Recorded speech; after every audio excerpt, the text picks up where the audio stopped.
खान्थ्यो चौरी गाईको दुधसँगै।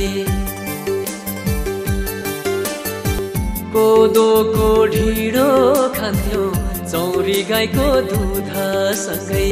हाँस्थ्यो बोल्थ्यो इसाराले गुराँसको फुलसँगै।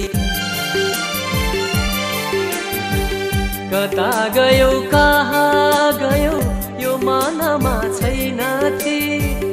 आज भोलि भेटै हुन्न बढ्दै गछ झन्झन पिर।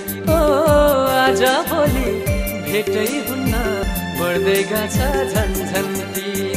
हिमचुलीमा घाम लाग्यो घमाइलो आफ्नै गाउँ आफ्नै ठाउँ लाग्छ नि रमाइलो। ओ आफ्नै गाउँ आफ्नै ठाउँ